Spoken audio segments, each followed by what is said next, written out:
Hey guys, tonight we're stepping into the sun-scorched sands of the Sahara, where you're standing at the gates of Timbuktu, a city that hums with the promise of wealth and whispers of danger. Picture it the years around 1300, and you're surrounded by the chaos of a caravan, ready to brave the desert. Camels snort their humps swaying like ships in a sandy sea, while traders shout in a dozen tongues, haggling over salt and gold. The air smells of dust and sweat with a faint whiff of roasted millet from a nearby stall. You're about to join these ancient Mali traders folks who turned a brutal desert into a highway of riches. Spoiler alert, you probably won't survive this without a serious sunburn and a new respect for camels. So before you get comfortable, take a moment to like the video and subscribe, but only if you genuinely enjoy what I do here. Drop a comment with your city and local time. I'm curious where you're drifting off from tonight. Now, dim the lights, maybe turn on a fan for that soft background hum, and let's ease into tonight's journey together. You're at the edge of Timbuktu, where the city's mud brick walls glow golden under the relentless sun. The Sahara stretches before you, a vast, rippling ocean of dunes that seems to mock anyone foolish enough to cross it. You're not just any fool, though. You're a trader, or at least you're trying to be. Your goal: to haul goods across this merciless expanse and come back richer than you ever dreamed. The Mali Empire, at its peak in the 13th and 14th centuries, turned this desert into a thriving trade network connecting West Africa to North Africa and beyond. Gold, salt, ivory, and even books flowed through Timbuktu, making it a hub of wealth and knowledge. Historians still argue whether Timbuktu's fame came more from its gold or its scholars. But you don't care about that debate right now. You're too busy squinting at the horizon, wondering if you've packed enough water. The gate behind you is a massive, creaking thing, carved with geometric patterns that catch the light. Traders bustle past their robes, billowing like sails, each one carrying a story etched into their weathered faces. You notice a griot, one of Mali's legendary oral historians, strumming a kora, a harp-like instrument that sounds like it's whispering secrets. He's singing about a trader who once got lost in the dunes and was saved by a talking fox. Quirky, right? Nobody's sure if that's a true story or just desert fever talking, but it's the kind of tale that keeps you going when the sand gets in your sandals. You adjust your turban, which is already slipping, because let's be honest, you're not exactly a pro at this yet. A kid nearby giggles at your lopsided head wrap and you shoot him a mock glare. "Keep laughing, kid. You'll be out here someday," you mutter, though you're not sure you believe it yourself. The Sahara isn't just a backdrop. It's the real boss here. It's not like you can just stroll across it with a canteen and a dream. The desert spans millions of square miles with temperatures that can hit 120 degrees Fahrenheit by noon and drop to freezing at night. You're already sweating through your robe, and the sun's barely up.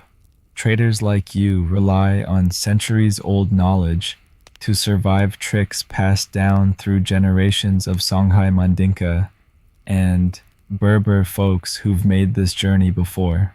You spot an old trader nearby, his face like cracked leather, checking his camel's load with a practiced eye. He's tying bags of salt, each slab as heavy as a toddler, onto a camel that looks like it's judging his life choices. You can't help but chuckle. Camels always seem to have that "I'm too good for this" vibe.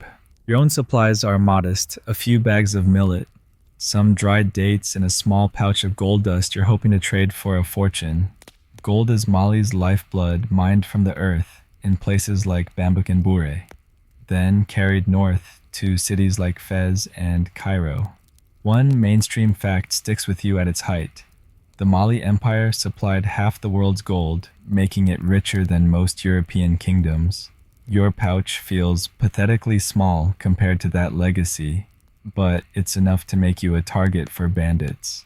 You glance nervously at the desert, half expecting a masked rider to pop out like in some old western. Instead, you see only dunes, endless and indifferent. A trader nearby jokes, "If the sand doesn't bury you, the tax collectors will." You laugh, but it's a nervous one. Taxes in Timbuktu are no joke, with officials weighing every grain of gold. As you step toward the gate, you notice the crowd parting for a group of scholars, their robes pristine despite the dust. Timbuktu's not just about trade. It's a city of learning, with libraries stuffed with manuscripts on astronomy, math, and law. You overheard a trader say some of these books are worth more than the gold you're carrying. Imagine that, a book outvaluing your life savings. You're tempted to sneak into a library later, but right now the desert's calling. Your camel, which you've nicknamed Grumpy for obvious reasons, lets out a bellow that sounds like a foghorn. The crowd laughs, and you roll your eyes. "Yeah, yeah, laugh it up," you say, giving Grumpy a pat. He spits in response, because of course he does. The sun climbs higher, and the caravan starts to move. You fall in line, your sandals sinking into the sand with each step. The air hums with anticipation, but there's a weight to it too. Every trader knows the stories of those who didn't make it back, swallowed by storms or lost to thirst. You push the thought aside and focus on the rhythm of the caravan, the creak of leather, the jingle of bells tied to the camels. You're at the edge of something massive, a journey that's been made for centuries, one that built an empire. Historians still argue whether Mali's traders were braver than they were greedy, but as you take your first step into the Sahara, you're not thinking about glory. You're just hoping you don't trip over a dune. You're knee-deep in the chaos of caravan prep now, standing in Timbuktu's dusty outskirts, where the air smells like camel fur and anticipation. The sun's climbing, baking the ground so hot, you swear your sandals are melting. You're trying to load your camel Grumpy, who's giving you that classic side-eye like he knows you're new at this. Around you, traders are wrestling with their own beasts, tying on sacks of gold salt, and weirdly enough, ostrich feathers. You're learning fast that prepping a caravan is like planning a road trip through a blender. Everything's gotta be perfect, or you're toast. A mainstream fact hits you: the Mali Empire's trade routes, like this one, stretched over 2,000 miles, linking West Africa to the Mediterranean. That's a lot of sand to cover, and you're already wondering if you packed enough dates. Your job is to secure your goods, and it's not as simple as tossing bags on Grumpy's back. Each camel can carry about 400 pounds, but you've got to balance the load or risk a lopsided disaster. You're hauling gold dust in leather pouches, salt slabs wrapped in cloth, and a few rolls of cola nuts for good measure. The gold's the star mined from Mali's southern fields. It's so pure it practically glows. But the salt, that's the real moneymaker. In the desert, salt's worth its weight in gold because it preserves food and, frankly, keeps you from keeling over in the heat. You fumble with the rope, trying to mimic the knot you saw that old trader use yesterday. It looks like a drunk spider's web, and a passing kid snickers. "City boy, huh?" he teases. You shoot back, wait till you're stuck with Grumpy, and he scampers off laughing. The quirky thing you notice is the trader's obsession with charms. One guy's got a dried lizard foot tied to his saddle, swearing it wards off sandstorms. You're skeptical, but when he offers you a spare, yep, another lizard foot, you tuck it in your robe. Can't hurt, right? Historians still argue whether these charms were about faith or just superstition born from too many nights under the stars. You're not sure either, but you're not tempting fate. You double-check your water skins because running out in the Sahara is like forgetting your lines in a one-man play game over. Each skin holds enough for a day, maybe two if you're stingy. You've got 6, which feels like a gamble, but the next oasis is days away. Grumpy snorts as you tighten his load and you mutter, "Relax, buddy, we're in this together." The caravan's starting to form a line with dozens of camels and traders stretching into the distance. You spot a woman trader nearby, her arms stacked with bracelets that jingle like wind chimes. She's barking orders at her crew, and you're impressed she's clearly done this before. Women in Mali's trade game aren't rare, but you're still learning how they hold their own in this male-heavy crowd. You try to catch her eye for a tip, but she's too busy wrestling a sack of millet onto her camel, who's just as grumpy as yours. You chuckle, maybe it's a camel thing. The air's thick with dust, now kicked up by hooves and feet. You pull your turban tighter, remembering that kid laughing at your lopsided attempt back at the gate. Not bad for a newbie, you tell yourself, though. You're pretty sure the turban's slipping again. A trader nearby is singing a low, rhythmic song to calm his camels, and it's weirdly soothing, like a lullaby for livestock. You try humming along, but Grumpy gives you a look that says, "Don't quit your day job." You laugh, but it's a reminder out here everything's got a rhythm, from the way you pack to the way you walk. Mess it up and the desert doesn't forgive. You're almost ready when you notice a trader checking his goods with a tiny bronze scale weighing gold dust, like it's his firstborn. The precision's insane, every grain counts, and a single mistake could bankrupt you. You pull out your own scale, a clunky thing you borrowed from a cousin, and start weighing your gold. It's tedious and the sun's not helping, but you're paranoid about getting shortchanged at the other end. You overhear two traders arguing about whether to pack extra water or more goods. One says water's life, the other snaps gold buys life. You're not sure who's right, but you're leaning toward water. Another trader cracks a joke. Pack too much and your camel will divorce you. You grin, but Grumpy's glare suggests he agrees. As you finish tying the last knot, you take a moment to scan the caravan. It's a motley crew, Mandinka traders from Mali Berbers from the north, even a few Songhai folks with their own dialects and quirks. Everyone's got their own way of doing things, but they're united by the same goal: get across the Sahara and don't die trying. You notice a griot weaving through the crowd, his kora slung over his shoulder. He's not trading goods, he's trading stories, and out here, those are just as valuable. You make a mental note to listen to him later, maybe at the next oasis. For now, you give Grumpy a pat, ignoring his annoyed grunt. The caravan's moving, and you're officially part of it. The dunes loom ahead, and you take a deep breath, hoping you're ready for what's coming. You're trudging through the Sahara now, the caravan stretching like a sluggish snake across the dunes. The sun's a relentless hammer, and your turban's doing a lousy job keeping sweat out of your eyes. Night's fallen though, and the desert's flipped from oven to icebox. You're bundled in a wool cloak, staring up at a sky so clear, it feels like you could pluck the stars. You're learning to navigate by them, just like the Mali traders did centuries ago. A mainstream fact anchors you: the Mali Empire's traders used constellations like the Pleiades and Orion to cross the Sahara, a skill honed over generations. Without stars, you'd be wandering in circles. And trust me, the dunes don't care if you're lost. You glance at Grumpy, your camel, who's plodding along like he's got a personal vendetta against the sand. You mutter, "At least you're not navigating," and he snorts, probably agreeing. The lead trader, a grizzled Berber named Amadou, is your guide tonight. He's pointing out stars, his voice low and rhythmic, like he's reciting poetry. "See that cluster," he says, jabbing a finger at the sky. "That's the Seven Sisters. Follow them, and you won't kiss a dune."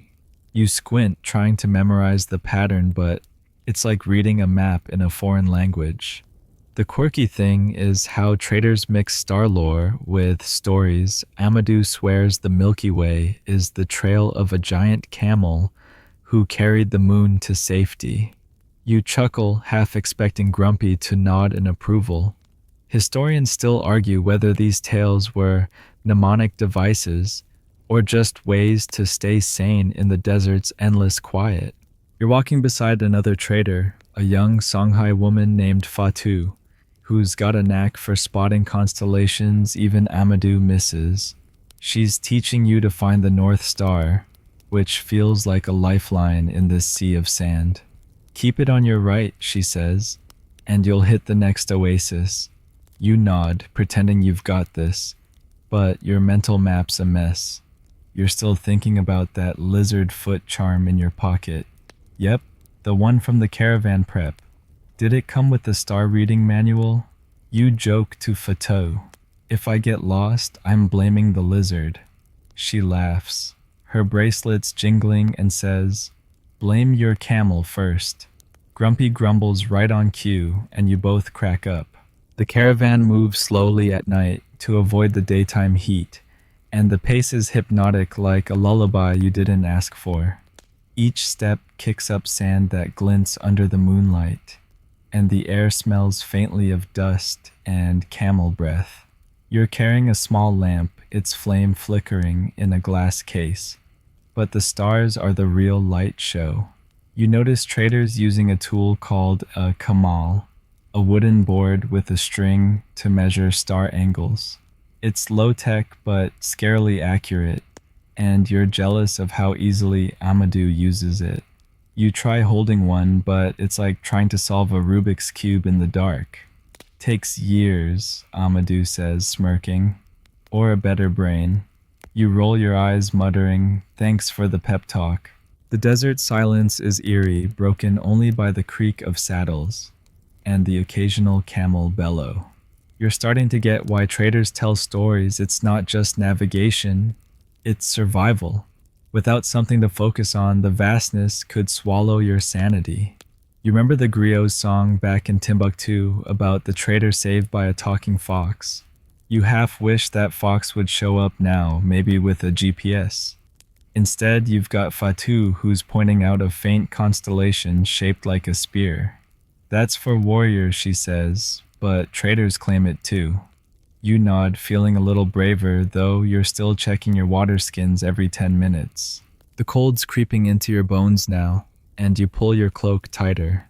You're tempted to complain, but Fatou's unfazed, her breath puffing in the chilly air as she hums a tune. You ask what it is, and she says it's a song her mother sang about stars guiding lost souls home.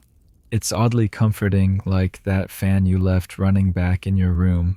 You make a mental note to thank her later, maybe with some of your cola nuts. For now, you focus on the stars, trying to burn their patterns into your brain. The caravan's rhythm is steady, and you're settling into it one sandy step at a time. The dunes loom like frozen waves, but the stars are your map, and you're starting to believe you might just make it. You're deep in the Sahara now, and the dunes feel like they're closing in, endless and unyielding. The caravan's been moving for days, and your legs ache like you've walked to the moon. Finally, a smudge of green appears on the horizon. An oasis, a rare speck of life in this sandy void. You're at a pit stop, a cluster of palm trees, and a muddy pool that looks like paradise. Traders are unloading camels, filling water skins, and swapping stories under the shade. A mainstream fact grounds you: oases like this one were critical for Mali's trade routes, sustaining caravans with water and dates across the Sahara's 3,000-mile expanse. Without them, you'd be a sun-baked skeleton by now. Grumpy, your camel, is slurping from the pool like it's a 5-star buffet, and you're tempted to join him, minus the slurping, obviously. The oasis is buzzing, but not the good kind. Bandits are the quirky worry here. They're known to lurk near water sources, waiting for tired traders like you. You overheard a story about a caravan that lost half its gold to a night raid. Some say the bandits used trained hawks to spot targets. True or not, you're clutching your gold pouch a little tighter. Historians still argue whether these bandits were desperate nomads or organized gangs tied to rival trade cities. Either way, you're not taking chances. You stick close to Amadou the Berber guide, who's scanning the dunes with eyes like a hawk's. Relax, he says, noticing your twitchy vibe. Bandits don't like my bad singing. You laugh, but you're not sure if he's joking. You kneel by the pool, splashing water on your face. It's warm and tastes like dirt, but after days of sipping from your dwindling skins, it's heavenly. The air smells of wet earth and overripe dates, a stark contrast to the dry dust you've been breathing. Traders are bartering for supplies, dates, dried fish, even bits of cloth for makeshift tents. You trade a handful of cola nuts for a sack of dates, feeling like you've won the lottery. A kid nearby is selling palm fronds for shade, and you toss him a coin. He grins, calling you city legs, and you retort, better than camel breath. Grumpy snorts behind you, and you swear he's taking it personally. Setting up camp is a ritual. You help pitch a tent, which is really just a few sticks and a cloth that's seen better days. The traders work like a well-oiled machine, each knowing their role. Fatou, the Songhai woman from last night, is organizing her crew, her bracelets jingling as she points out spots for fires. You're impressed she's got the calm of someone who's faced worse than bandits. You try hammering a tent peg, but it bends like it's mocking you. Fatou chuckles, stick to trading city legs. You grin, muttering, at least I'm consistent. The camp's alive with low voices and the crackle of fires, the scent of roasting millet wafting over. It's cozy in a gritty desert kind of way. You take a moment to rest under a palm, chewing a date and watching the scene. Camels are tethered in a loose circle, their humps sagging after days of work. A trader's playing a flute, its notes floating like a breeze, and you're starting to get why oases were sacred. They're not just water stops, they're where traders recharge, swap gossip, and maybe flirt a little. You catch a young couple stealing glances by a fire, and you smirk. Love in the Sahara sounds like a bad romance novel. Still, it's a reminder that life keeps going even out here. You check your lizard foot charm, half joking to yourself that it's keeping bandits at bay. Doing great so far, you whisper, patting it. The night's cooling fast, and you pull your cloak tighter, remembering the starlit trek from last night. You're still useless with a Kamal, but you're starting to recognize the Seven Sisters constellation Amadou pointed out. You spot it now, twinkling above the palms, and feel a tiny spark of pride. The oasis is a break, but it's temporary. The caravan's moving again at dawn. You overhear Amadou talking about the next stretch, a brutal 5-day haul to the next water source. Your stomach twists, but you push it down.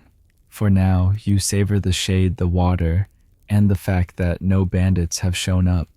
Yet, you lean back, listening to the flute, and let the oasis's hum lull you into a rare moment of peace. You're back on the move, the oasis a fading memory as the Sahara's dunes swallow your tracks. The sun's climbing, turning the sand into a shimmering furnace, and you're sweating through your robe again. Your caravans strung out across the desert, camels swaying like drunk sailors, and you're clutching a slab of salt so valuable it could buy a village. You're learning why salt was the Sahara's true gold, literally. A mainstream fact hits you: in the Mali Empire, salt was so prized that traders swapped it ounce for ounce with gold dust in northern markets. Out here, where sweat leaches your body dry, salt's not just seasoning, it's survival. You glance at Grumpy your camel, who's carrying a stack of salt slabs like he's auditioning for a Grumpy Cat audition. Don't drop those, you mutter, half joking, but you're paranoid about losing even a crumb. Bartering salt is an art, and you're watching the pros at work. At the last oasis, you saw traders haggling over salt like it was fine jewelry, measuring slabs with wooden rulers, and arguing over cracks. One quirky tidbit sticks with you. Some traders carve tiny symbols into their salt slabs to mark their quality, like a medieval brand logo. You're tempted to scratch a smiley face on yours, but you'd probably get laughed out of the caravan. Historians still argue whether these symbols were about pride or just a way to spot fakes in bustling markets. You're leaning toward pride out here. Your name's only as good as your salt. You're walking beside a trader named Ibrahim, a lanky Mandinka man with a laugh like a hyena's. He's showing you how to check a slab's purity by licking it. Yep, you heard that right. Good salt stings clean, he says, demonstrating with a quick swipe of his tongue. You try it, and it's like licking a battery sharp and briny. You grimace, and Ibrahim cackles. City legs, you'll learn. You shoot back. Keep laughing. I'll trade you for Grumpy. The camel snorts, clearly unimpressed, and you chuckle, wiping salt dust off your lips.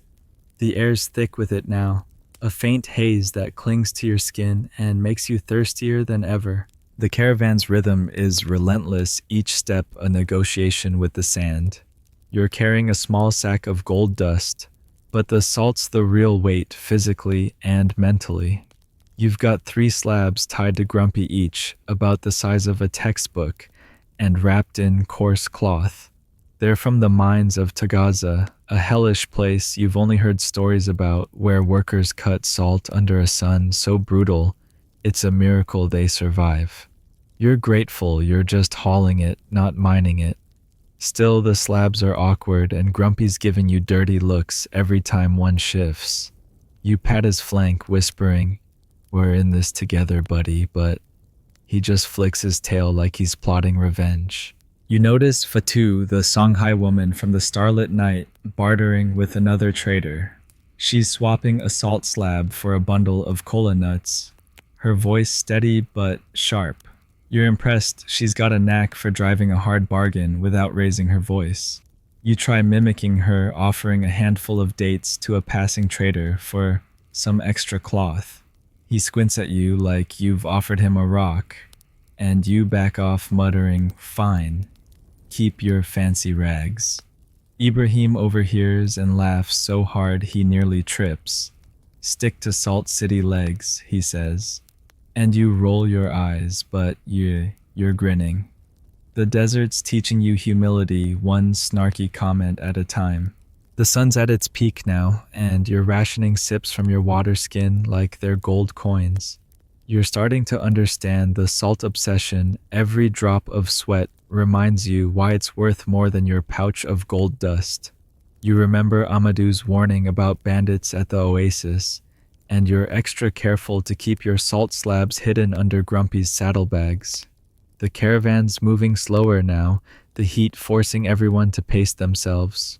You spot a trader carving a tiny bird into his salt slab, and you wonder if it's for luck or just boredom. You're tempted to ask, but he looks too focused, like he's sculpting a masterpiece. Instead, you tighten your turban. Yep, it's slipping again. And keep walking. The salt's weight, a constant reminder of the wealth and risk tied to every step. You're plodding through the Sahara, the sand sucking at your sandals like it's got a personal grudge. Night's fallen again, and the caravan's settled around a flickering fire, the air crisp with a chill that makes you hug your cloak tighter. You're sitting cross-legged, chewing tough, dried fish, when a griot steps into the firelight, his kora slung across his chest like a warrior's shield. His fingers pluck the strings, and the notes hum like a lullaby, pulling everyone's attention. You're about to hear a griot's song of ancient trade routes, stories that weave Mali's past into the desert's present. A mainstream fact grounds you. Griots were the Mali Empire's living libraries, preserving oral histories of trade kings and caravans since at least the 13th century. Without them, half the empire's story would be dust. You glance at Grumpy tethered nearby, who's chewing cud like he's critiquing the performance. Bet you've got no stories, you whisper, and he flicks an ear, unimpressed. The griot's name is Seko, and his voice is low, almost hypnotic, as he sings of traders who crossed the Sahara before you. He tells of a caravan that carried gold to Cairo, only to return with manuscripts that made Timbuktu a beacon of learning. The quirky tidbit is, while some griots claim traders used singing map songs that mapped routes by describing dunes and stars. You're skeptical, but as Seku's kora hums, you can almost believe it. Historians still argue whether these songs were practical guides or just poetic boasts to impress campfires like this one. You're leaning toward practical out here. Every note feels like a lifeline.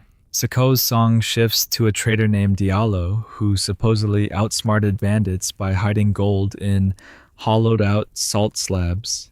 You chuckle, imagining yourself trying that trick with your measly pouch. Yeah, right, you mutter, and Fatu, sitting nearby, raises an eyebrow.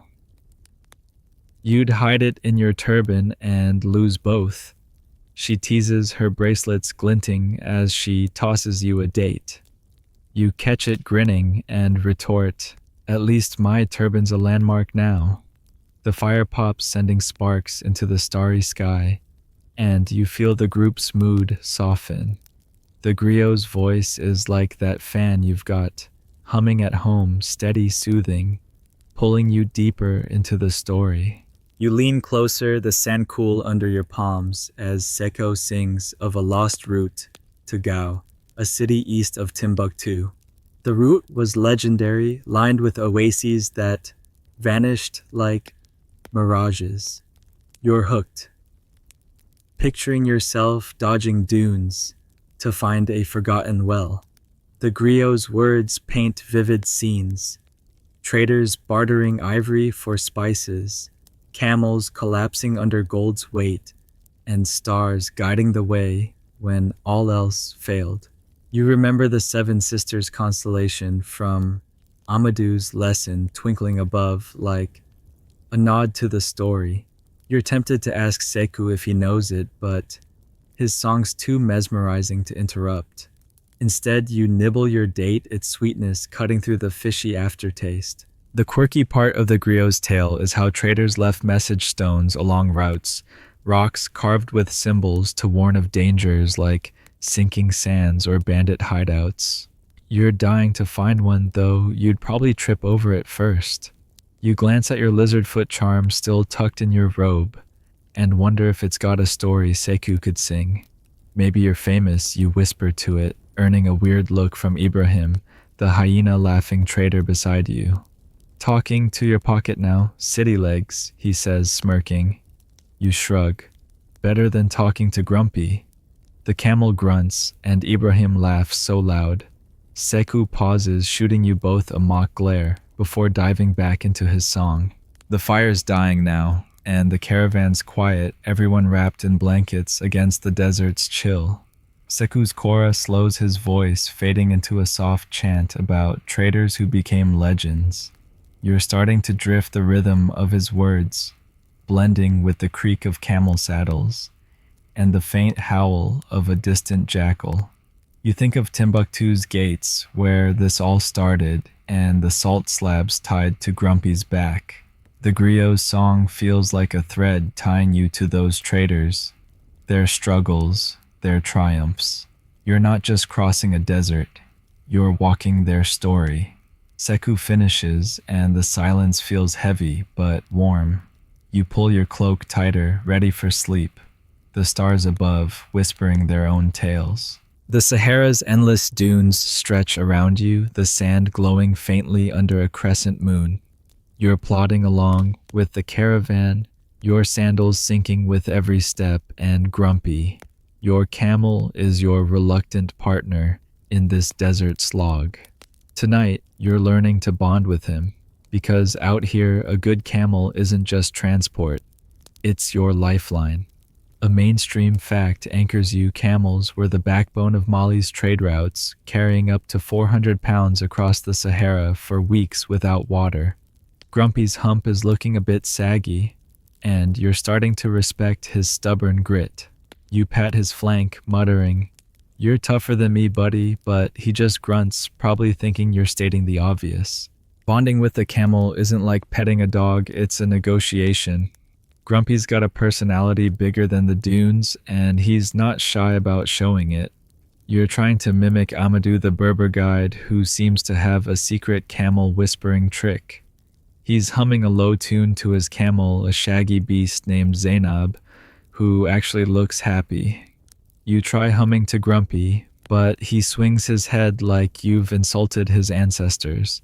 A quirky tidbit you've picked up: some Mali traders believed camels could sense water miles away, guiding caravans to hidden oases. Historians still argue whether this was instinct or just desperate hope, but you're eyeing Grumpy, wondering if he's got a built-in GPS you haven't unlocked yet. You're walking beside Fatu, the Songhai trader, who's got her camel eating out of her hand, literally. She's feeding hers a dried date, and you're jealous of their vibe. "What's your secret?" you ask, dodging Grumpy's tail as it swats your face. She grins, "Patience, city legs, and fewer bad songs." You laugh, but you're taking notes. You offer Grumpy a date, holding it out like a peace offering. He sniffs it, then turns away like it's beneath him. "Fine, be a diva," you mutter, popping the date in your mouth instead. Ibrahim, the hyena-laughing trader, overhears and cackles. Your camel's got higher standards than you.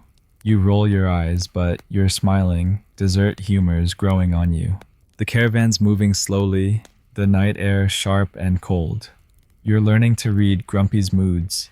His grunts, his ear twitches, the way he stomps when he's annoyed. Amadou says a good trader knows their camel's quirks like a best friend's. You're not there yet, but you're trying. You adjust Grumpy's saddle, checking the salt slabs you tied on back at Timbuktu. They're still secure, thank goodness, because losing one would be like dropping your life savings in a sandpit. You remember Sekou's griot song about the trader Diallo, who hid gold in salt slabs. You're tempted to check yours for hidden treasure, but Grumpy's glare says, "Don't mess with my load." The quirky water-sensing thing sticks with you. You ask Amadou if it's true, and he shrugs. "Sometimes. Camels smell what we can't." You glance at Grumpy, half hoping he'll lead you to an oasis like a furry superhero. For now, he's just chewing cud, spitting occasionally, and you dodge a glob that lands way too close. "Nice aim," you say, and Fatu snickers. He's practicing for bandits.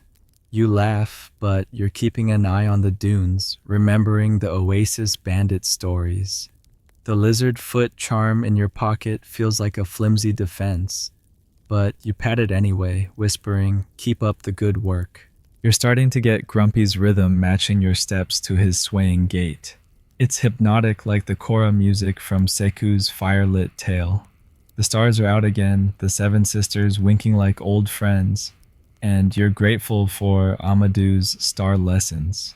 You're not great with the Kamal yet, but you're recognizing patterns, and it feels like progress. The caravan's a living thing, creaking with leather and jingling with bells, and you're part of it. Grumpy lets out a low bellow, and for once it doesn't sound like a complaint. Maybe you're bonding after all. You give him another pat, softer this time, and whisper, "We've got this right." He doesn't answer, but he doesn't spit either. Progress.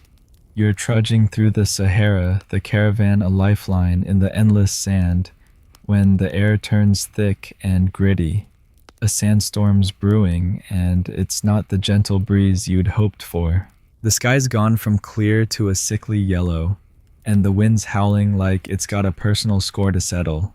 You're about to face a sandstorm's blinding wrath, and trust me, it's not as poetic as it sounds. Your turban's flapping like a panicked bird, and Grumpy, your camel, is snorting like he's blaming you for this mess. A mainstream fact anchors you: sandstorms in the Sahara could bury entire caravans with winds hitting 60 miles an hour, a constant threat to Mali's traders. You're wishing you'd stayed at the oasis sipping dirty water and dodging bandits. The storm hits fast and the world shrinks to a swirling haze of sand. You pull your turban over your face, leaving just a slit for your eyes, which are already stinging like you've rubbed them with chili. A quirky tidbit you heard back in Timbuktu comes to mind. Some traders swore by camel urine as a face mask to protect against sandstorm grit. You're not that desperate yet, but you're clutching your lizard foot charm like it's a magic shield. Historians still argue whether these storms shape trade routes, forcing traders to hug safer paths, or risk everything for shorter ones. Right now, you're just trying not to choke on sand. Amadou, the Berber guide, shouts for everyone to huddle the camels into a circle. You grab Grumpy's reins, tugging him down, but he's not thrilled, bellowing like a foghorn. "Same buddy," you mutter, crouching beside him. His bulk shields you from the worst of the wind, but sand's sneaking into every crevice: your robe, your sandals, even your teeth. You're starting to understand why traders called these storms the desert's tantrum. Fatu's nearby, her camel, kneeling calmly, and you're jealous of her zen. "How's this fun?" you yell over the wind. She shouts back, "It's not. But you'll tell this story later." You laugh, though it's more of a cough. Desert humor's got a bite. The caravan's hunkered down now, a tight knot of camels and traders. You're checking your salt slabs, praying they're still tied to Grumpy's saddle. They're secure, but the cloth's fraying, and you're paranoid about losing your precious cargo. You remember Seku's griot song about Diallo, the trader who hid gold in salt slabs. If only you'd thought of that before the storm started sandblasting your life. You joke to yourself, maybe I'll hide myself in a slab next time. The wind's so loud it drowns out your thoughts. And you're grateful for Amadou's calm orders, his voice cutting through the chaos like a beacon. You're learning survival tricks on the fly. Amadou taught you to wrap your water skins in cloth to keep sand out, and you're double-checking them now, fingers fumbling in the grit. Your mouth's dry as a bone, and you're rationing sips like they're liquid gold. The quirky camel urine thing pops into your head again, and you shudder, definitely not going there. Instead, you focus on Grumpy, who's surprisingly calm now, his head tucked low. You pat him, whispering, "Good call, buddy." He doesn't spit, which feels like a win. Ibrahim, the hyena-laughing trader, is nearby, muttering about a storm that once buried his cousin's caravan for 3 days. He's fine now, he adds, but he still shakes sand out of his robe. You chuckle, picturing it, though your own robe's probably a sandbag already. The storm's easing, the wind dropping to a grumpy murmur. You peek out, and the sky's clearing, stars poking through like shy guests. The caravan starts moving again, everyone shaking off sand like wet dogs. You're exhausted, but there's a weird pride in surviving your first sandstorm. You remember the Seven Sisters constellation from Amadou's lessons, twinkling above like a pat on the back. Your turban's a mess again, and Fatu notices, grinning. "City legs, you look like a dune now." You retort, "Better than smelling like one." She laughs, and you're starting to feel like part of this ragtag crew bonded by sand and sarcasm. The dunes stretch on, but you're still here. And so's Grumpy, plodding like nothing happened. The Sahara's night wraps around you, cool and quiet, after the sandstorm's chaos, and you're trudging alongside the caravan, Grumpy's reins loose in your hand.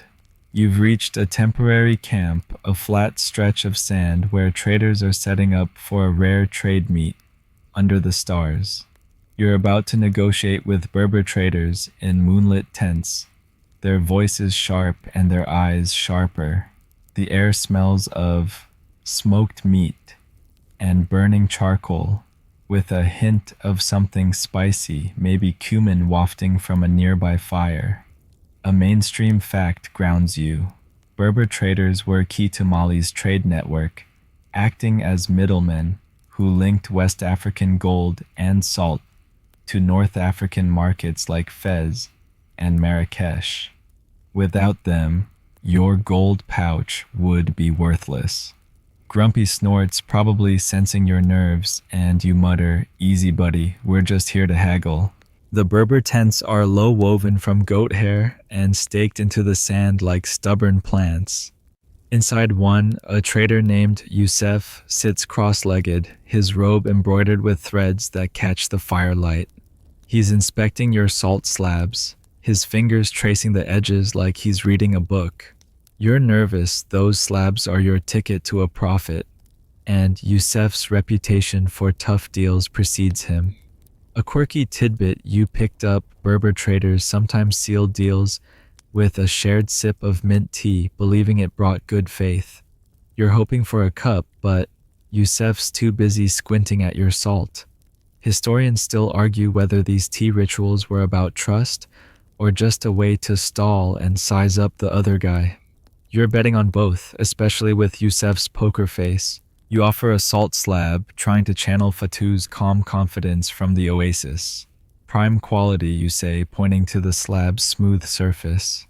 Youssef grunts, unimpressed, and counters with a low, "Offer half a pouch of gold dust." You nearly choke. "That's robbery," you blurt, and he smirks, offering you a seat on a woven mat. City legs sit. We talk. You sit mostly because your legs are screaming from days of walking. Ibrahim, lounging nearby, chuckles under his breath. "Don't let him steal your sandals too," he whispers. And you shoot him a mock glare. Grumpy's tethered outside chewing cud like he's judging your negotiation skills. The tent's warm, the air thick with a scent of tea and leather. Youssef pours you a cup, score 1 for the tea ritual, and you sip the mint sharp on your tongue. It's a small victory, but you're still sweating over the deal. You counter with a higher price, throwing in a handful of cola nuts to sweeten it. Youssef raises an eyebrow, and you feel like you're playing chess with a grandmaster. You remember Seku's griot song about Diallo the trader, who hid gold in salt slabs to outsmart his rivals. You're tempted to check your slabs for tricks, but you'd probably just drop one. Instead, you lean in, mimicking Youssef's calm. "This salt's from Tagaza's best vein," you say, hoping it sounds convincing. He nods, but his eyes say he's not sold yet. The negotiation drags on, the fire outside crackling as other traders barter in nearby tents. You hear snatches of deals: ivory for cloth, gold for spices, and it's like a desert stock market. You're starting to get the rhythm pushing back when Youssef lowballs you again. "My camel's worth more than that," offer you joke, and Youssef laughs, a rare crack in his armor. "Your camel's smarter than you," he retorts, and Ibrahim snorts so loud he chokes on his tea. You grin, feeling the tension ease, but you're not letting Youssef win that easily.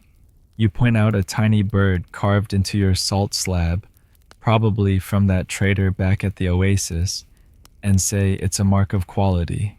Youssef squints, maybe impressed, maybe not. Finally, you settle on a deal: 2 salt slabs for a pouch of gold dust and a small rug you're pretty sure you don't need but looks cozy. You shake hands, sipping the last of the tea, and Youssef winks. Not bad city legs. You walk out, feeling like you've climbed a dune. The stars are bright, the 7 sisters twinkling like they're proud of you. Grumpy's waiting, looking unimpressed as ever, and you pat him, whispering, "We did okay, buddy." The camp's alive with low voices and the clink of goods, but you're ready to crash the weight of the deal, settling like sand in your bones. You're back in Timbuktu, your sandals crunching on the city's dusty streets, the Sahara's dunes finally behind you. The caravan's reached its destination, and you're diving into the chaotic, colorful buzz of Timbuktu's market, a sprawling maze of stalls where traders shout, camels grunt, and the air smells like spices, sweat, and opportunity. It's like stepping into a medieval mall on Black Friday, but with more gold and fewer parking fights. You're here to trade your salt slabs and gold dust, hoping to turn a profit before the sun fries you. A mainstream fact grounds you. Timbuktu was the Mali Empire's trade hub in the 14th century, drawing merchants from across Africa and the Mediterranean to swap goods like salt gold and manuscripts. Grumpy's tethered nearby, eyeing a pile of millet like it's his reward for surviving the desert. You pat him, muttering, "You earned it, buddy." The market's a sensory overload. Stalls overflow with kola nuts, ivory carvings, and bolts of dyed cloth in colors so bright they hurt your eyes. Traders haggle in a dozen languages, Mandinka Arabic, Songhai, while a griot strums a kora, his voice weaving through the noise like a thread. A quirky tidbit catches your ear. Some traders used cowrie shells as currency, counting them out like loose change for everything from salt to slaves. You're clutching your gold pouch, wondering if you should have brought shells instead. Historians still argue whether cowries were a practical currency or just a fad that swept Mali's markets. You're betting on practical. Those shells are everywhere, glinting in the dust. You weave through the crowd, your salt slabs drawing stares. A trader with a turban bigger than yours beckons you to his stall, offering a sack of dates for one slab. You hesitate, remembering Yusef's tough bargaining in the desert tent. Too low, you say, channeling Fatu's cool confidence. He grumbles but tosses in a clay pot, and you shake on it, feeling like a pro. Nearby, Ibrahim's haggling over ostrich feathers, his hyena laugh cutting through the chaos. City legs, you're learning, he calls, and you grin, dodging a kid chasing a runaway goat. You joke to yourself, if Grumpy bolts, I'm not chasing him. The camel snorts like he's daring you to try. The market's pulse is addictive, but it's not all smooth sailing. You spot a tax collector. Yep, even in 14th century Timbuktu, they're unavoidable, weighing goods with a bronze scale. You clutch your gold pouch tighter, remembering the sandstorm that nearly buried your cargo. Losing a slab to taxes feels worse than losing it to sand. You sidestep the collector, pretending to admire a stack of manuscripts. These books bound in leather are Timbuktu's other treasure, filled with astronomy and poetry. You're tempted to trade for one, but your gold's already spoken for. A trader nearby jokes, "Buy a book, lose your camel." You laugh, but Grumpy's glare suggests he agrees. You find a quiet corner to check your goods, the lizard foot charm still tucked in your robe for luck. You're starting to think it's working, nobody's stolen your salt yet. Fatu's at a nearby stall bartering kola nuts for cloth, her bracelets jingling as she gestures. You're impressed she's navigating this chaos like it's her backyard. You try her trick, offering a handful of dates to a Songhai trader for a small bronze knife. He squints, then nods, and you feel a rush of victory. "Not bad, city legs," you mutter, tucking the knife away. The market's noise swirls around you, shouts, laughter, the clink of cowries, and you're starting to love it, even if your turban's slipping again. The sun's dipping, painting the mud brick walls gold, and the market's still buzzing. You spot Amadou the Berber guide, haggling over a camel saddle, his calm voice cutting through the din. You're grateful for his starlit lessons and sandstorm survival tips, which got you here in one piece. The Seven Sisters constellation isn't visible yet, but you feel its presence like a nod from the desert. You're learning the market's rhythm, dodging scams, and chasing deals, your salt and gold shrinking, but your confidence growing. Grumpy bellows ready to leave, and you pat him, whispering, "One more deal, buddy." The market's chaos is your stage now, and you're playing your part one haggle at a time. You're still in Timbuktu's bustling market, the air thick with the scent of spices and the clamor of haggling traders. The sun's high, baking the mud brick stalls, and you're sweating through your robe as you clutch a small bronze scale, ready to weigh your gold dust with the precision of a surgeon. This is the heart of the trade game, measuring gold so fine it could slip through your fingers like sand. Your salt slabs are mostly traded, and now it's time to deal in Mali's real treasure gold. A mainstream fact anchors you: the Mali Empire supplied nearly half the world's gold in the 14th century, mined from regions like Bambuk and carried to markets as far as Cairo. Grumpy, your camel, is tethered nearby, munching millet and giving you a look that says, "Don't mess this up." You mutter, "No pressure, buddy," but your hands are shaky. Weighing gold dust is no joke. It's like counting stars in a sandstorm. You're at a stall with a grizzled trader named Musa, whose eyes are sharper than the knife you bartered for yesterday. He's watching you pour gold dust onto the scale, each grain glinting like a tiny sun. A quirky tidbit: you overheard some traders mixed gold dust with sand to cheat scales, a trick that could land you in serious trouble. Or worse, the desert's justice system.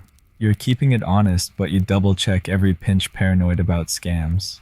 Historians still argue whether these cheating tricks were common or just tall tales spread to scare newbies like you. You're not taking chances. Musa's stare is enough to keep you straight. You tip your pouch, letting gold dust trickle onto the scales pan.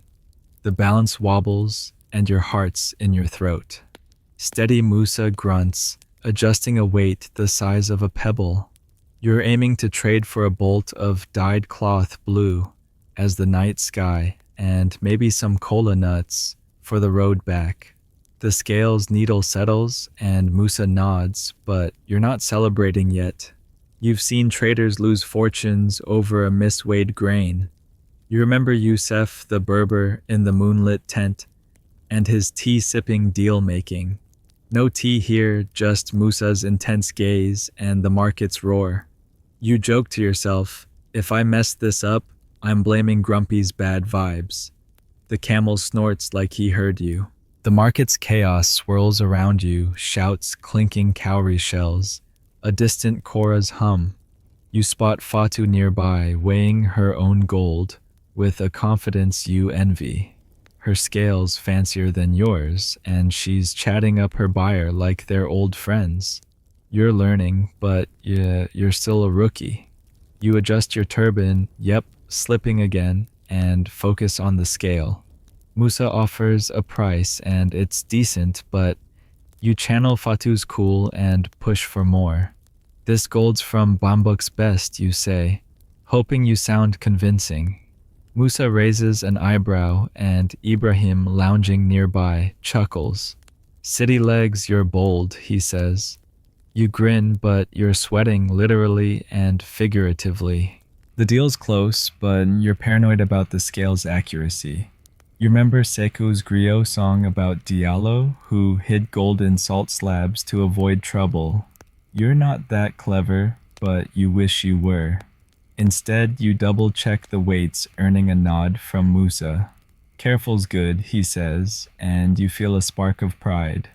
You settle on a deal: the cloth, a small sack of cola nuts, and a bonus, a tiny clay figurine Musa tosses in, winking. "For luck," he says. You tuck it next to your lizard foot charm, whispering, "You've got company now." Ibrahim overhears and laughs his hyena laugh. "City legs, you're collecting junk," you retort. "Better than your dusty feathers," and he laughs harder. The sun's relentless, and the market's noise is a constant hum, like that fan you've got at home. You're starting to get the rhythm of Timbuktu's trade, each deal a step toward mastering this chaos. The Seven Sisters constellation isn't up yet, but you feel their guidance, a callback to Amadou's starlit lessons. Your gold's lighter now, but your load's richer cloth nuts, and a figurine that might just be your new lucky charm. Grumpy bellows, ready to move, and you pat him, whispering, "We're doing all right, buddy." The market pulses on, and you're in the thick of it, one careful grain of gold at a time. You're still in Timbuktu, the market's chaos fading as you leave the stalls behind your newly traded cloth and cola nuts tied to Grumpy's saddle. The sun's dipping low, painting the city's mud brick walls in hues of amber, and you're walking through a quieter district where traders rest and share stories. You're learning the unwritten rules of Saharan hospitality, a code that keeps this desert trade network humming like a well-tuned kora.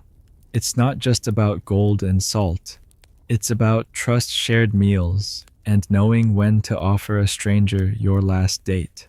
A mainstream fact anchors you hospitality in the Mali Empire was a sacred duty, with traders offering food and shelter to ensure safe passage across the Sahara.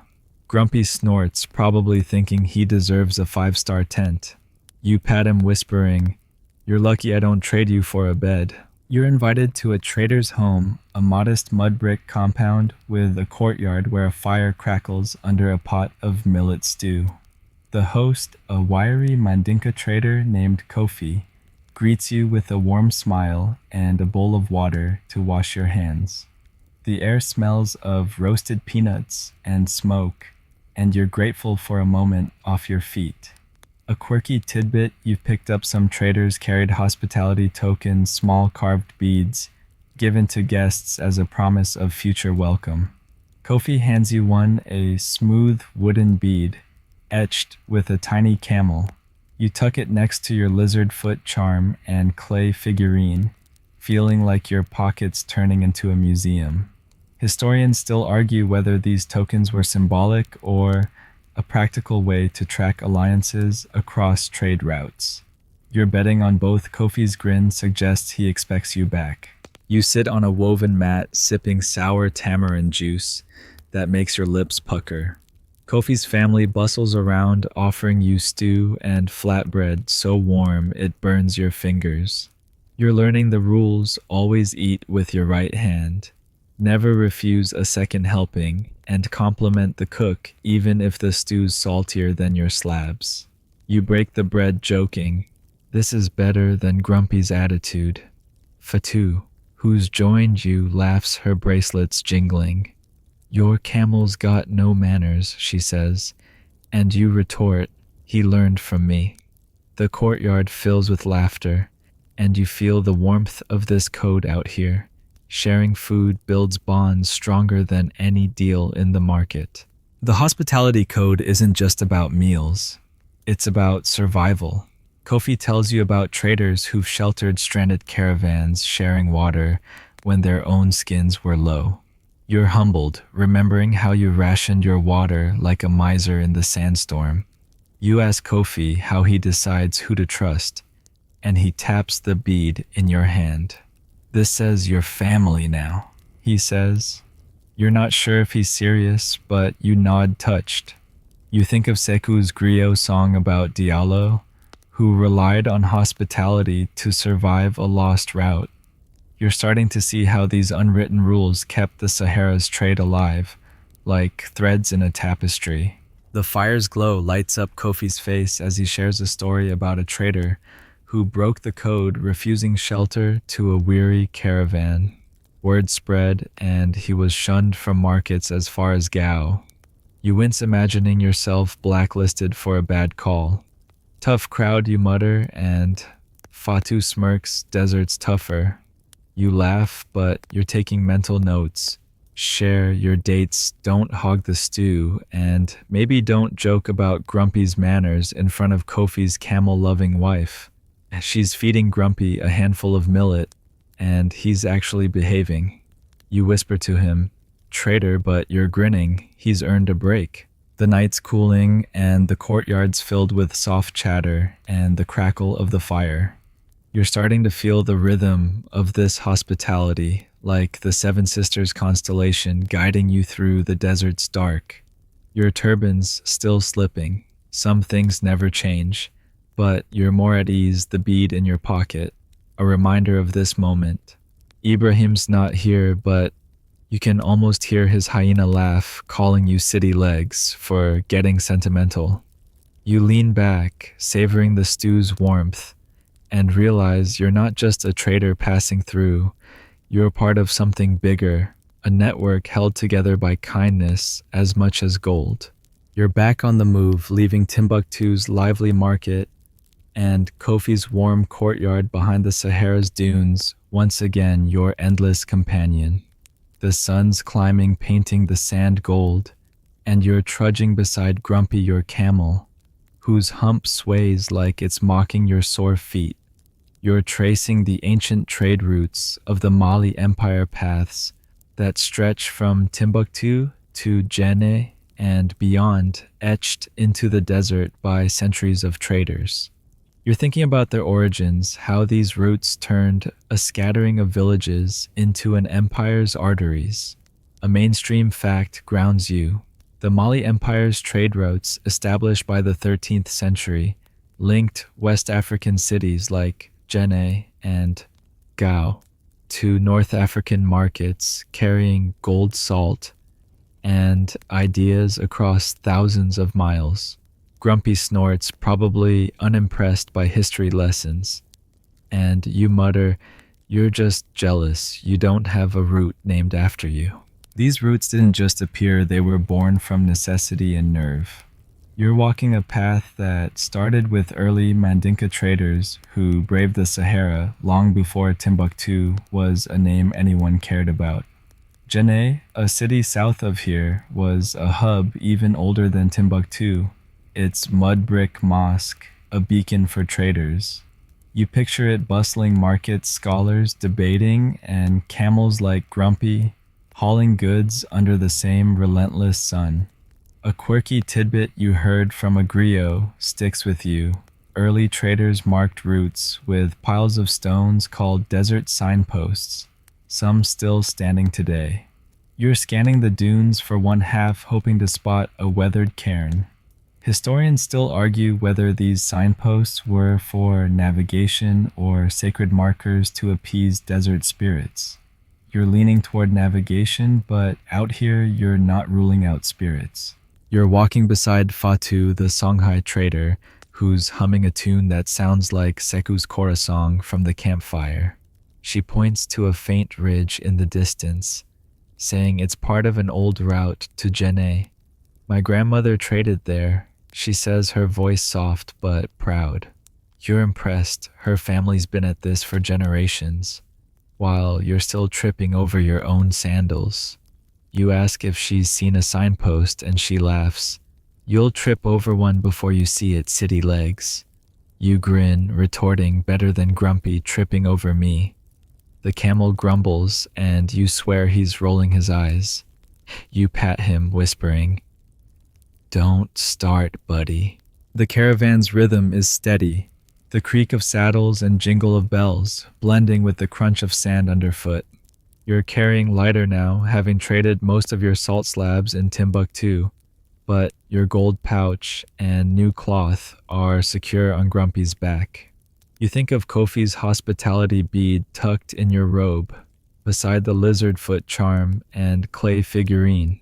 It's like a tiny museum of your journey, each piece a memory of oases, storms, and deals.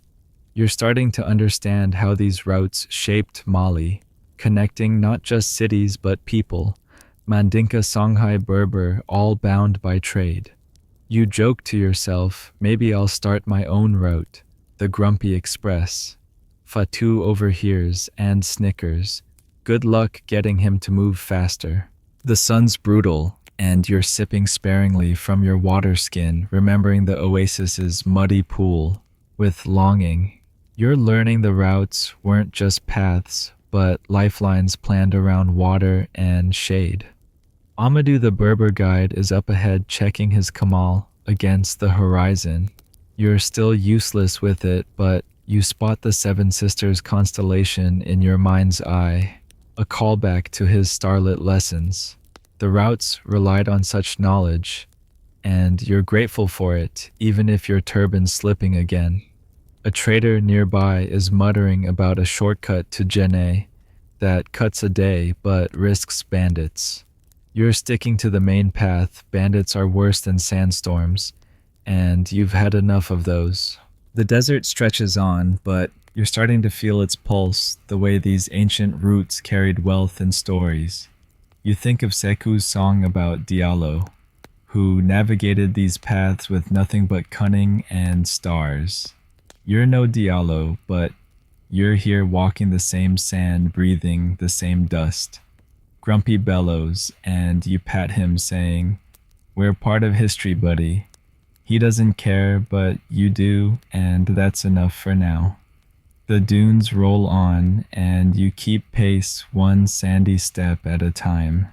You're deep in the Sahara again, the dunes stretching like an endless sea of gold, each step a battle against the sand's greedy pull. The caravan moves slowly, and you're trudging beside Grumpy, your camel whose grumbling matches your own aching muscles. You're living the daily grind of a Mali trader now. A routine so grueling it makes your old life feel like a vacation. The sun's a relentless taskmaster, and your robes soaked with sweat sticking to you like a second skin. A mainstream fact anchors you. Mali traders often travel 20 miles a day, a punishing pace that balanced speed with survival in the Sahara's harsh conditions. Grumpy's hump is sagging, and you're wondering how he keeps going. You pat him, muttering, "You're tougher than me, buddy," but he just flicks his tail like he's heard it before. The trader's day starts before dawn, when the desert's still cool enough to breathe without choking. You're up checking Grumpy's load, your remaining gold pouch, a bolt of cloth, and a sack of cola nuts from Timbuktu's market. A quirky tidbit: you've noticed traders chewed cola nuts to stay alert, like a medieval energy drink that tastes like bitter regret. You tried one yesterday, and your face puckered so hard, Fatu laughed for an hour. Historians still argue whether cola nuts were a trade staple or just a personal pick-me-up for weary travelers. You're leaning toward pick-me-up, your eyelids feel like sandbags, and you're tempted to chew another even if it tastes like dirt. The routine's brutal, but rhythmic. You walk for hours, stopping only to sip water, never enough, and nibble dried dates or millet cakes that crunch like gravel. You're learning to pace yourself, matching Grumpy's swaying gait, though he still glares when you lag behind. Keep up, city legs. Fatu teases her bracelets jingling as she adjusts her camel's saddle. You grin, retorting, "I'm saving energy for the good dunes." She snorts, and you laugh, but your legs are screaming. The caravan's a lifeline, everyone moving in sync, like a slow dance with the desert. You check your water skin, rationing it like gold dust, remembering the oasis's muddy pool with a pang of longing. Midday's the worst. The sun's a hammer, and you're draping cloth over your head for shade, looking like a walking laundry pile. You remember Kofi's hospitality bead tucked in your robe with the lizard foot charm and clay figurine. It's a tiny reminder of human kindness in this relentless grind. You're starting to respect the traders who did this for years, decades even. Amadou the Berber guide is up ahead, his Kamal tucked away, as he scans the horizon for landmarks. You're still hopeless with star navigation, but you spot a faint ridge, maybe one of those desert signposts from Jenne's old routes. You point it out to Ibrahim, who's plodding nearby. "Good eye, city legs," he says, his hyena laugh softer in the heat. "Maybe you'll survive this." The quirky cola nut habit sticks with you. You offer one to Ibrahim, half joking. "Want a boost?" He grimaces. "Tastes like camel spit." You laugh, saying Grumpy would agree. The camel grunts right on cue, and you're starting to think he understands you. The day grinds on each step, a test of endurance. You're learning to spot trouble, loose saddle straps, shifting loads, or Grumpy's telltale ear twitch when he's about to bolt. You tighten a strap, muttering, "Don't you dare," and he settles, maybe out of spite. The caravan pauses at dusk, and you collapse onto the sand, too tired to care about the grit. A trader's life is no joke. Sun sand and stubborn camels day after day. Night's falling now, the air cooling to a crisp edge. You're chewing a cola nut, despite the taste, desperate for a spark to keep you moving. The Seven Sisters constellation winks above a callback to Amadou's lessons and Seku's griot songs. You're part of this ancient rhythm, walking paths, carved by traders who chewed the same nuts, faced the same sun. You think of Diallo, hiding gold in salt slabs, and wonder if he ever got as tired as you feel now. Your turban slipping, because of course it is, and you adjust it, grinning at your own incompetence. The caravan's settling for the night, fires sparking to life, and you're ready to crash, the grind of the day sinking into your bones like sand. The Sahara stretches around you, its dunes glowing faintly under a star-streaked sky, and you're plodding along with the caravan grumpy's reins loose in your hand. The night air's sharp, cutting through your robe, and you're huddled in a cloak, your breath puffing like tiny clouds. You're pondering tales of mysterious lost caravan stories, whispered around campfires about traders who vanished into the desert's maw, their gold and salt swallowed by sand. It's the kind of thing that keeps you awake, even when your legs beg for sleep. A mainstream fact anchors you. Entire caravans did disappear in the Mali Empire's trade era, likely due to sandstorms, thirst, or bandit raids, leaving behind legends that still haunt the Sahara. Grumpy snorts his hump, swaying like he's shrugging off the spooky vibes. And you mutter, "You're not scared, huh, buddy?" The caravan's camped for the night, a tight circle of camels and tents to ward off the cold. You're sitting by a fire, its warmth battling the desert's chill, while Ibrahim, the hyena-laughing trader, spins a tale about a caravan lost near Tagaza. They say their ghosts still wander, carrying empty water skins. He says, his eyes glinting. A quirky tidbit sticks with you. Some traders believed lost caravans left sand shadows, faint outlines in the dunes where their goods sank. You're skeptical, but you're scanning the sand anyway, half expecting to spot a ghostly salt slab. Historians still argue whether these vanishings were from natural disasters or ambushes by rival tribes. You're betting on storms after surviving one. You know the desert doesn't need bandits to win. The fire crackles and you pull your cloak tighter, thinking of Seku's griot song about Diallo, who outsmarted trouble with cunning. These lost caravan stories feel heavier, like warnings etched in the sand. You ask Fatou, sitting nearby, if she's heard them. She nods, her bracelets jingling softly. My uncle swore he saw a sand shadow once loaded with gold. You raise an eyebrow, joking. Think Grumpy could sniff it out. She laughs.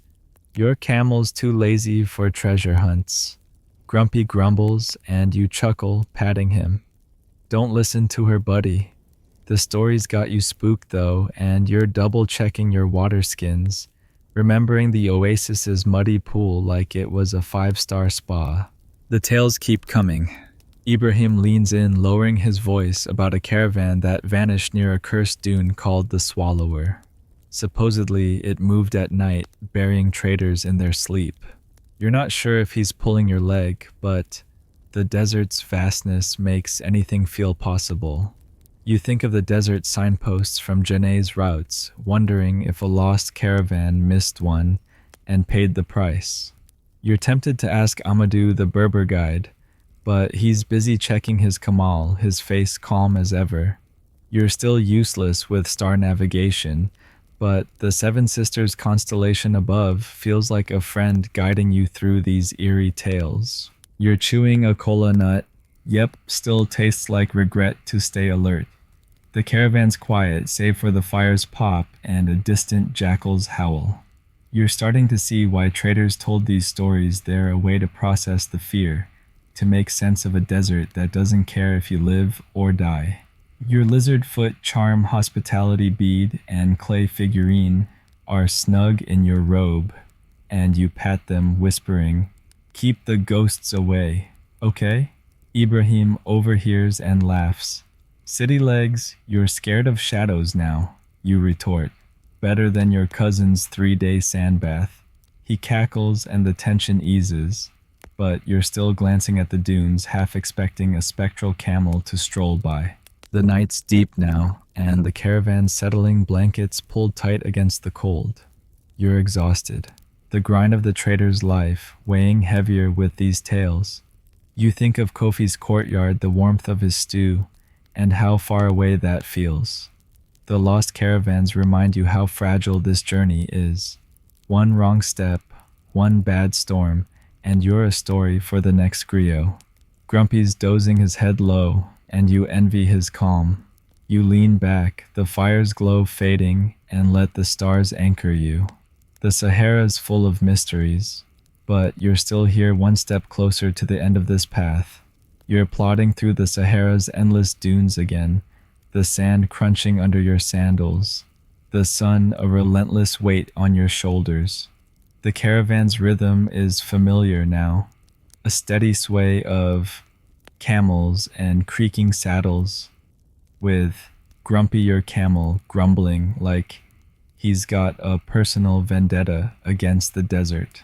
You're noticing the women traders around you, their voices sharp and confident, shaping Mali's trade legacy in ways you hadn't expected.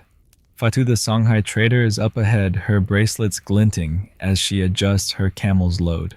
You're learning their role wasn't just supporting caste, they were powerhouses in this game. A mainstream fact anchors you: women in the Mali Empire often controlled local trade networks, managing markets and goods like salt and cloth with unmatched skill.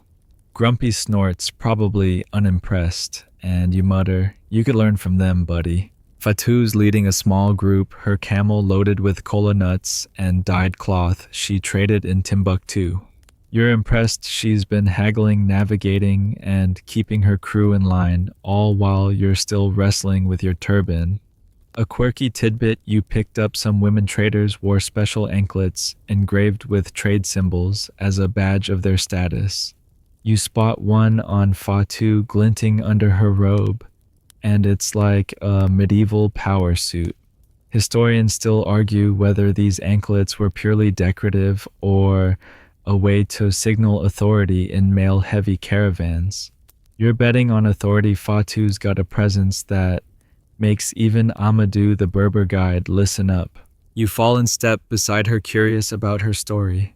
"How'd you get into this?" you ask, dodging Grumpy's tail as it swats your leg. She smiles. "My mother traded before me, taught me to outsmart bandits and bad deals." You're in awe, thinking of your own shaky start in Timbuktu's market. You joke, "Think she'd teach me to outsmart Grumpy?" Fatu laughs, her bracelets jingling. "Your camel's smarter than you city legs." You grin, retorting, "He's got the attitude to prove it." Grumpy grumbles right on cue, and you pat him, whispering, "Don't take it personally." The caravan's pace is steady, but you're noticing how women like Fatu keep it moving, their voices weaving through the chatter like a chorus hum. The women's role hits home when you see another trader, Aisha, bartering with a Berber for a stack of manuscripts. She's fierce, driving a hard bargain, while her camel stands calm like it knows she's in charge. You're learning they handled more than goods. Some managed family wealth, others ran market stalls in Jenne or Gao. You think of Kofi's hospitality bead tucked in your robe, with the lizard foot charm and clay figurine. Women probably gave out those beads too, building the trust that kept routes alive. You're tempted to ask Aisha for tips, but she's deep in her deal, her anklet flashing as she gestures. Instead, you focus on keeping up, your legs aching from the trader's grind. The sun's climbing and you're sipping sparingly from your water skin, remembering the oasis's muddy pool like a distant dream. Fatu notices your rationing and tosses you a date. Eat city legs or you'll faint before we stop. You catch it, grateful, and joke. You're saving my life more than Grumpy. She smirks. He'd eat the date first. You laugh, but you're struck by her generosity. It's that hospitality code from Kofi's courtyard alive in the desert. The Seven Sisters constellation isn't up yet, but you feel its guidance a callback to Amadou's starlit lessons and Seku's griot songs.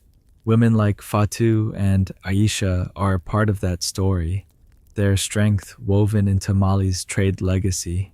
The day drags on the heat, pressing down like a heavy hand. You're starting to see the caravan through new eyes. Women aren't just traders. They're strategists, navigators, keepers of the code. You adjust your turban, still slipping naturally, and check Grumpy's load, his salt slabs, long traded, but the cloth secure. You're no Fateau, but you're learning step by sandy step. Ibrahim's up ahead, his hyena laugh carrying over the dunes. City legs, you're slowing us down, he calls. You shout back, blame Grumpy's ego. The laughter feels good, a reminder you're part of this crew, women and men alike, carrying Mali's legacy forward. You're trudging through the Sahara once more, the dunes rolling out like a golden ocean under a sky that's starting to blush with dusk. Grumpy, your camel sways beside you, his reins loose in your hand as you walk, roots enriched by the legend of Mansa Musa, the Mali Empire's wealthiest king.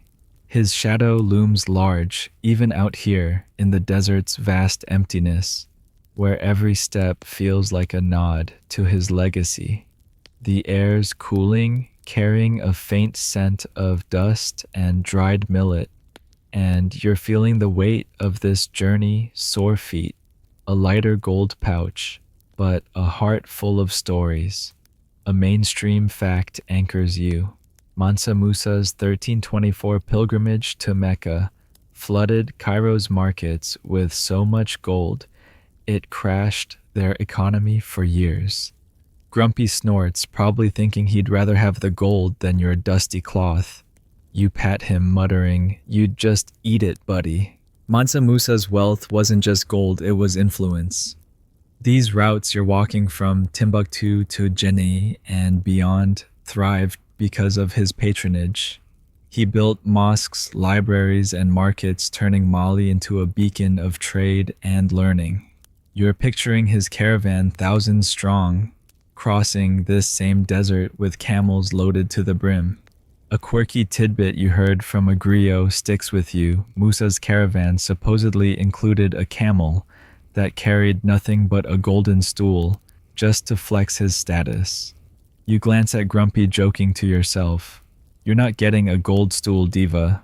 Historians still argue whether Musa's lavish spending was strategic or reckless showboating. You're leaning towards strategy. His gold made Mali famous, and you're walking proof of it. You're walking beside Fatu, the Songhai trader, her bracelets catching the fading light as she adjusts her camel's load. She's telling you about Musa's visit to Gao, where he gifted so much gold the markets buzzed for months. "My grandmother traded in his time," she says, pride in her voice. You're in awe, thinking of how your own trades in Timbuktu pale in comparison. "Did she meet him?" you ask, dodging Grumpy's tail as it swats your leg. Fatu grins. She said his camels were grumpier than yours. You laugh, retorting, "Impossible." Grumpy grumbles right on cue, and you pat him, whispering, "Don't take it personally, buddy." The caravan's rhythm is steady, a creak of saddles and jingle of bells tying you to Musa's era. The routes you're on feel alive with his presence. You're passing a low ridge, maybe one of those desert signposts from Jenne's old paths, and you wonder if Musa's traders used it. Your load's light now, cloth, cola nuts, and that clay figurine from Timbuktu's market, but you're carrying more than goods. The hospitality bead lizard foot charm and figurine in your robe are like relics of this journey, each tied to a moment under Musa's shadow. You think of Sekou's griot song about Diallo, who thrived on these roots because of the wealth Musa spread. You're no king, but you're here walking the same sand, breathing the same dust. The sun's nearly gone and the air's crisp, urging you to pull your cloak tighter. Ibrahim's up ahead, his hyena laugh carrying as he teases another trader about a bad deal. City legs, you're dreaming of Musa's gold, aren't you? He calls. You shout back. Dreaming of his camels, not grumpy. The laughter feels warm like Kofi's courtyard fire. You're sipping sparingly from your water skin, remembering the oasis's muddy pool and the sandstorm's grit. Amadou's nearby, his Kamal tucked away, but the Seven Sisters constellation is rising, a callback to his starlit lessons. You're starting to feel the weight of Musa's legacy. Not just gold, but the routes, the trust, the stories that keep this caravan moving. The day's winding down and you're exhausted, your turban slipping as always. You adjust it, grinning at your own clumsiness, and check Grumpy's load one last time. His humps sagging, but he's still plotting a testament to the resilience of Mali's traders. You're a part of something bigger, a network built on Musa's wealth and vision. You whisper to Grumpy, "We're almost there, buddy." He doesn't answer, but his steady steps feel like agreement. The dunes stretch on, but you're walking in the shadow of a king, one sandy step at a time. You're nearing the end of your journey, the Sahara's dunes softening into a hazy horizon. As the caravan approaches a final trading post, a small settlement where the desert meets greener lands. The sun's dipping low, casting long shadows, and your sandals are so caked with sand they feel like bricks. Grumpy, your camel, plods beside you, his hump sagging, but his stubborn spirit intact. You're reflecting on the trade's legacy, how these routes turn Mali into an empire of gold, salt, and stories. The air's cooler now, tinged with the faint scent of grass, a promise of life beyond the sand.